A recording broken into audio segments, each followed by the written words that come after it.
What's up EA Squad, back with me again, Eduardo Adam. Selamat datang kembali di channel gua. Sekali lagi di video ini tidak lain tidak bukan adalah video prediksi final Europa League alias Liga Eropa final yang akan mempertemukan antara Sevilla versus Inter Milan. Sebelumnya, gua seneng banget atas reaksi lo di video yang sebelumnya yang gua ngeprediksi soal pertandingannya Lyon versus Bayern Munchen.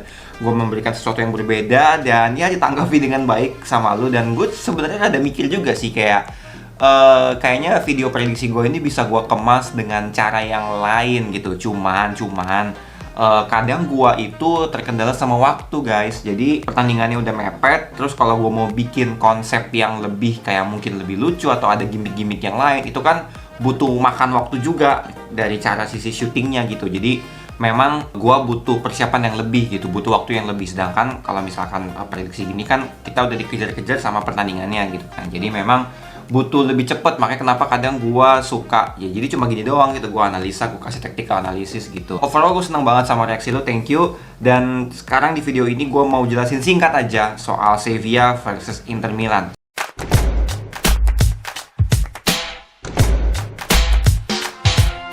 Sevilla, kita tahu Sevilla itu udah dikategorikan sebagai rajanya Europa League, ya nggak sih? 6 kali mereka masuk final, termasuk yang sekarang nih. 5 kali mereka jadi juara, dan pernah 3 kali juara Europa League beruntun. Udah kayak Real Madrid, juara Liga Champions 3 kali beruntun. Tapi kalau kita mau bandingin, squad Sevilla ketika mereka juara Europa League ketimbang yang sekarang, ini jujur ya, yang sekarang ini gak terlalu bisa dibilang sehebat meyakinkan ketika mereka juara di musim-musim sebelumnya. Setuju nggak sih? Karena kalau kita lihat di La Liga, oke, mereka finish di posisi nomor 4 kalau nggak salah, di bawah Atletico Madrid. Yang menariknya di situ adalah kalau kita lihat mereka tuh jarang banget dapat sorotan media, ya nggak sih? Ketimbang Atletico, ketimbang Barcelona, apalagi Real Madrid. Sevilla di musim ini nyaris jarang terlalu dapat banyak sorotan media. Kalau gue cek juga di internet juga mereka jarang banget dapat sorotan, karena wajar, karena squad mereka ya bisa dibilang nggak terlalu mentereng-mentereng amat gitu.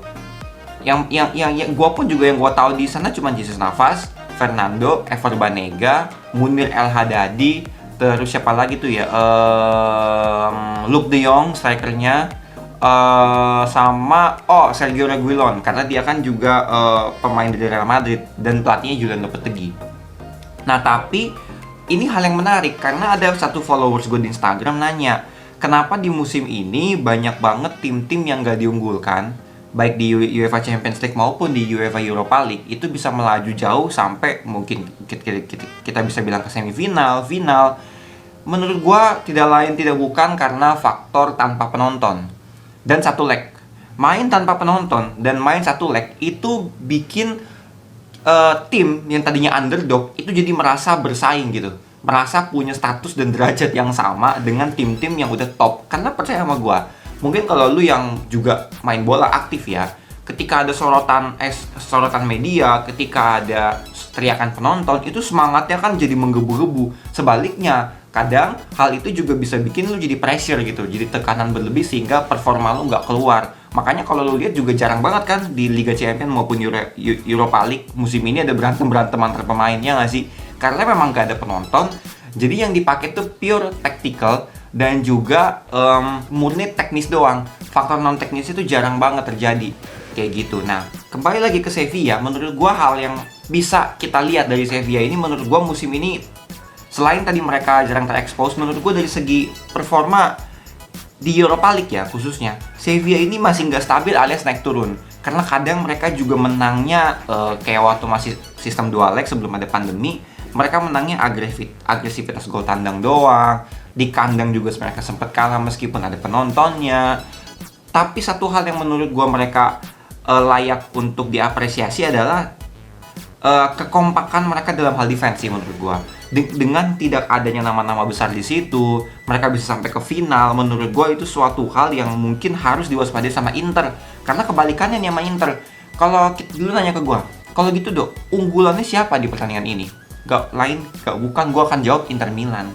Kenapa? Selain dari squad mereka yang jauh lebih punya nama, jauh lebih punya skill secara individu, jauh lebih tajam di depan dengan Lukaku yang lagi on fire, Lautaro Martinez yang juga lagi on fire, dan juga pergerakan dari Ashley Young, dari Roberto Gagliardini. Siapa lagi lu bisa sebutin deh semua pemain-pemain yang menurut kalian tuh membawa dampak di Inter. Itu semua ada dan lagi on fire banget di kompetisi Europa League kali ini. Plus Antonio Conte udah lama banget, bukan udah lama banget ya, sepanjang karir dia seinget gue dia nggak pernah jadi juara di Eropa. Iya nggak sih?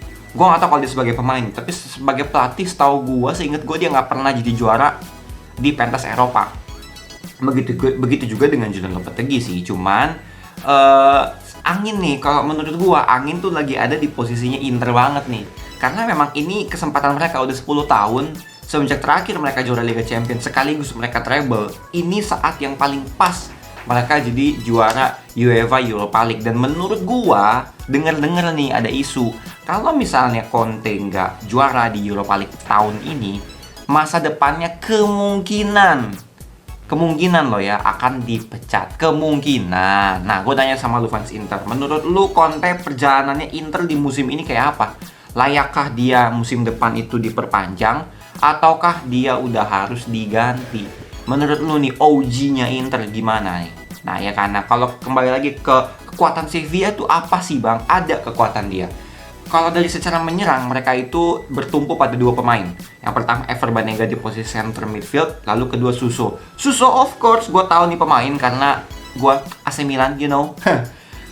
Tapi ada peran yang berbeda dari Suso di musim ini. Ketimbang di AC Milan yang biasa dia berperan sebagai traditional winger dan juga inverted winger. Traditional winger tuh kayak ya lu cuma dribble dari sayap terus crossing, itu traditional winger. Inverted winger itu adalah ketika Suso berani atau bisa mempunyai skill untuk menusuk sampai ke tengah lapangan. Nah, itu inverted winger. Nah, kalau di musim ini, peran dia itu lebih mengeksploitasi zona half space. Kenapa dia melakukan itu? Karena Sevilla ini punya dua attacking fullback yang sangat aktif menyerang. Jesus Navas dan juga Sergio Reguilon. Karena mereka punya kemampuan dari sisi attacking fullback yang maju banget, menurut gua itu bisa jadi sebuah kelemahan sekaligus kekuatan buat Inter. Kenapa? Ketika mereka bisa merebut bola, mereka bisa melakukan counter dengan sangat efisien.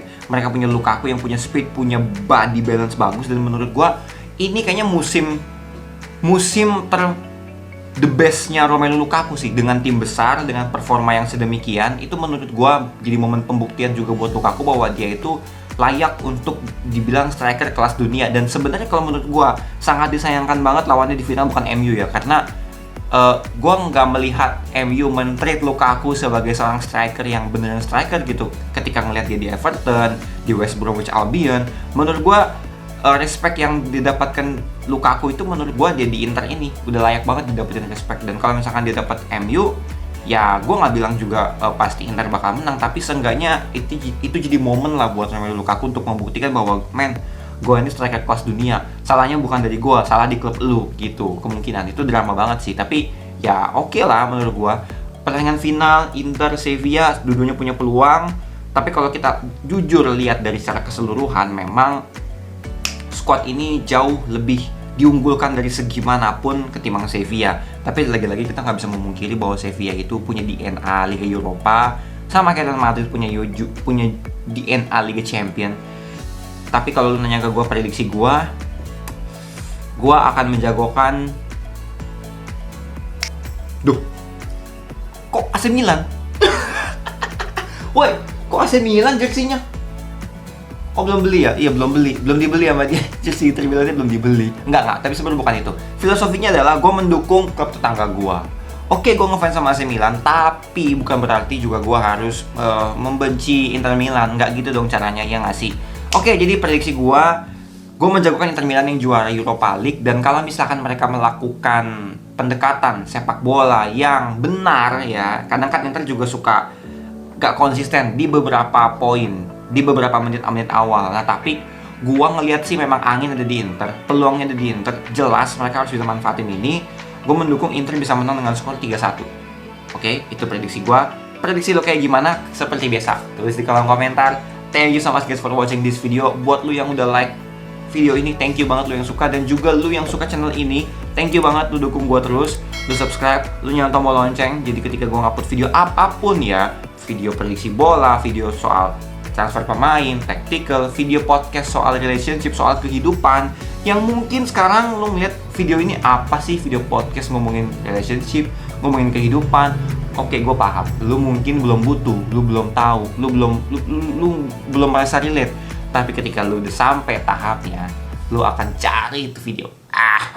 Oke, jangan lupa itu di podcast gue, linknya di deskripsi. Seperti biasa, kalau lu mau dengerin, bebas. Thank you so much guys for watching this video. I'm Eduardo Ram signing off. Remember, we only live once, so spread the love and stay positive. Bye-bye.